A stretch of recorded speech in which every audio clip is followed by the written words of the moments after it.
Chesapeake couple says it's divine intervention that allowed them to escape Israel amid the war. Fighting between Israel and Hamas has brought the death toll to more than 10,000 people.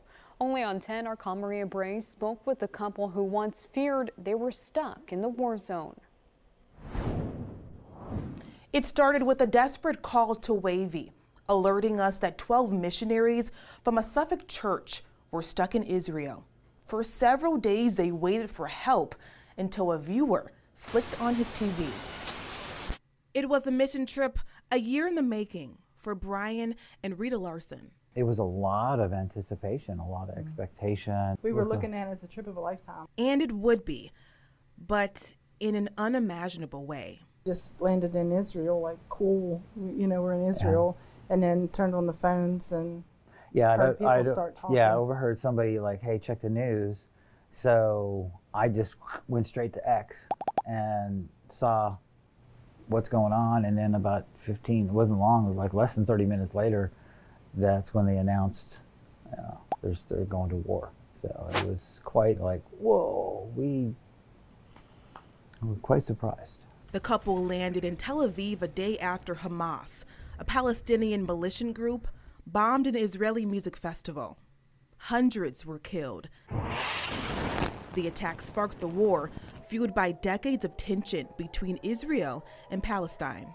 Yeah, it was interesting. On the way to the hotel, off to our left was this big, huge black plume of smoke. The Larsons stayed in Jerusalem, Israel. They were there for a mission trip with 10 others from their Suffolk church congregation. We're just walking out on the street. This is just right out in front of the hotel. Although they felt safe and recorded highlights from the trip, they witnessed missile strikes happening less than an hour away.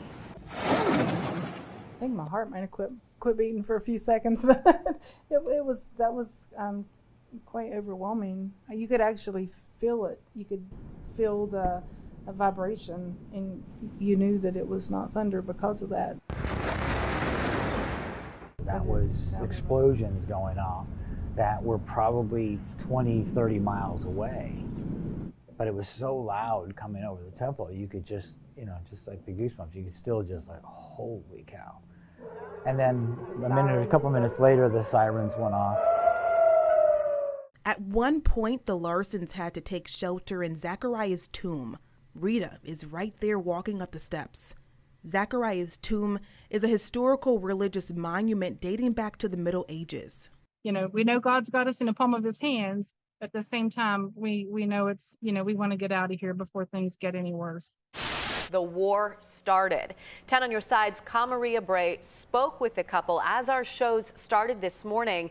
Maria, this is such a scary situation for them. Yeah, and Rita and Brian Larson are just trying to stay positive. And since we've aired this story, a viewer called me and said his company can help get them out. My wife and I got up that morning because my son, who was not quite 2, woke us up, and it was about 5. And if it were not for him, we wouldn't have seen the story that you were reporting on. Within an hour of airing the Larson story, James reached out.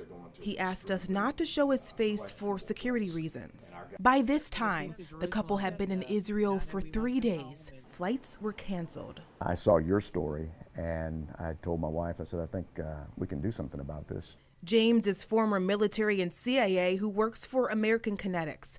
The organization has trained crews across the globe that extract people from hostile areas.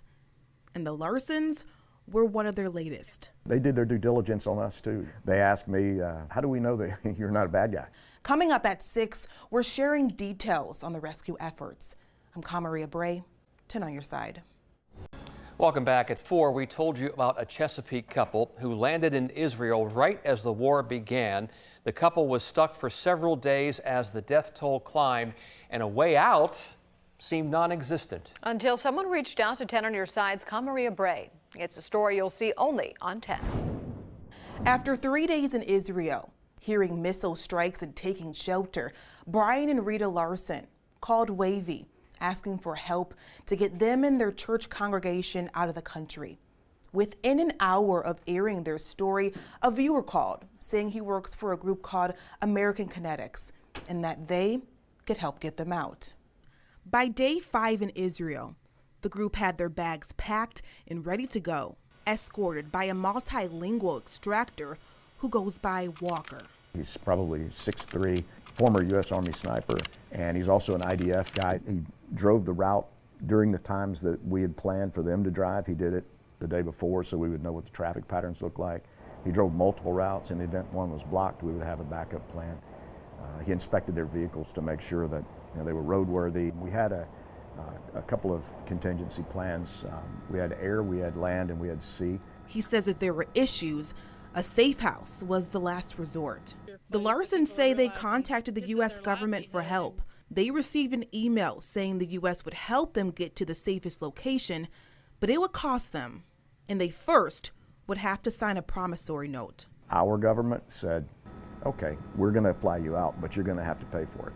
And the flights are run by contractors, and those contractor flights can be extremely expensive. We've seen this gap, and we thought, we're going to fix this. In a statement, Senator Mark Warner says those who've contacted my office for assistance leaving Israel and the West Bank have successfully left. He says a promissory note and repayment is required by law if the government has to charter a flight to get Americans out in emergency situations. But American Kinetics got the missionaries out for free.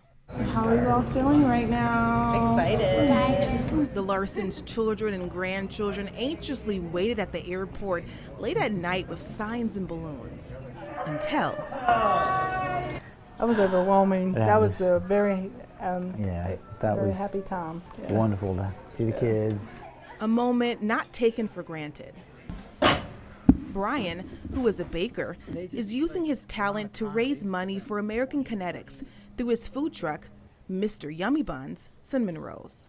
The Larsons say they'll forever think about the lives impacted by the war. It was really heartbreaking how many people were in fear and how many people we came across that had somebody that they had dramatically affected by what went on. When they pray, they ask for this. Peace, for healing, and for hearts to change. Hearts need to turn for this to really get fixed. I asked the Larsons if they would return to Israel once the war is over. They said things would really have to settle down, but they would love to go back to the country. I'm Maria Bray, 10 on your side.